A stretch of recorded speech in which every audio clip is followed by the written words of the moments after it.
प्रेम करता हूं, भगवान को मनाने आया हूं, तो क्या भगवान हमारी रक्षा नहीं करेगा? अंत में नारद जी ने कहा, देखो ध्रुव, अभी तुमने गुरु नहीं बनाया है, और जिसके जीवन में गुरु नहीं होता है उसका भगवान भोलेनाथ भी जल ग्रहण नहीं करते। जिसने जीवन में गुरु नहीं है ना, उसकी पूजा पाठ करने का कोई मतलब नहीं होता है, उसका यज्ञ अनुष्ठान करने का कोई मतलब नहीं होता है, क्योंकि भगवान उसके हाथ से जल या पूजन की हुई कोई सामग्री ग्रहण नहीं करते। इसलिए जीवन में गुरु होना बहुत ही ज्यादा जरूरी है, लेकिन गुरु भी लायक होना चाहिए। सुना बड़ा, गुरु जी ने कहा महाभारत सुना है, अरे बोले छोटी मोटी चीजें, कोई बड़ा सुना, वेद सुन ले, अरे वेद छोटा, बड़ा बड़ा बड़ा बड़ा करते हुए गुरु जी बोले एक काम करो, तू राम कथा सुन ले। हाँ ये बढ़िया है, ये बड़ी भी है, 9 दिन की होती है। ठीक है गुरु जी, हम राम कथा सुनेंगे, राम कथा सुना। तो गुरु भी सोचता है कि हमारे लिए भी बढ़िया चेला मिले। नारद जी ने कहा भविष्य देख लिया, आने वाले समय में इसका चारों दिशाओं में नाम गूंजेगा। मंत्र दे दिया और नारद जी तो अपने रास्ते चले गए। ध्रुव जी महाराज सीधे मधुबन पहुंच गए। मथुरा के बगल में यमुना जी के किनारे मधुबन बड़ा सुंदर वन है। वहां पर में एक टाइम भोजन करते, फलाहार करते और एक टाइम तक तपस्या करने में लगे, दीन रहते, भगवान का ध्यान करते। दूसरा मास चालू हुआ। दूसरे माह में ध्रुव जी ने जो एक टाइम भोजन करते थे, अब फलाहार करने लगे। कुछ फल तोड़ ले आते, फलाहार कर लेते और फिर भगवान का भजन करने लगते। तीसरा महीना चालू हुआ तो महाराज फलाहार भी तो छोड़ दिया, घास पत्ते का पान करने लगे। घास पत्ता एक टाइम खाते और भगवान का निरंतर भजन करते। धीरे धीरे अपने व्रत को बढ़ाने लगे। बोलो राधे राधे। वासुदेवाय ओम नमो भगवते वासुदेवाय। ओम नमो भगवते वासुदेवाय। ओम नमो भगवते वासुदेवाय।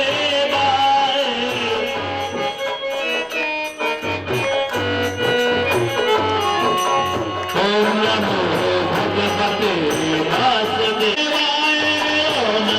नंदनंदनाय वासुदेवाय नंदनंदनाय। ओम नमो भगवते वासुदेवाय।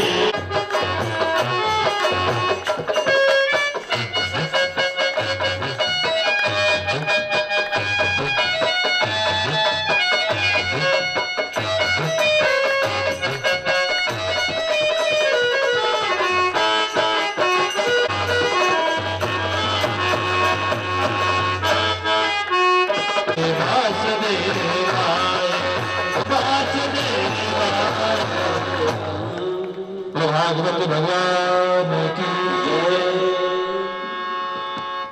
निरंतर इसी मंत्र का जाप चल रहा। हे नाथ, हम आपकी शरण में आए हैं। भगवान ने पूछा क्यों आए हो, किसने बुलाया था?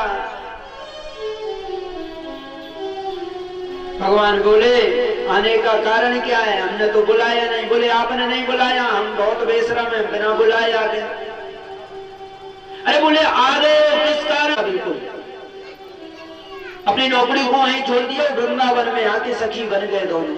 भगवान बाल कृष्ण लाल की आज भी वो सेवा करते हैं और धर्म से मुस्लिम है, मुस्लिम धर्म से है। और दोनों ने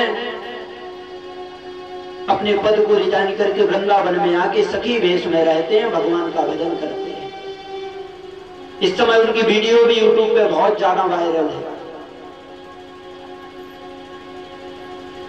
भक्ति सरलता देखती है, भक्ति अभिमान नहीं देखती है। तू कितना पढ़ा लिखा है, क्या लेना देना, सिर्फ भगवान को जानता हो इतना ज्ञानी होना चाहिए।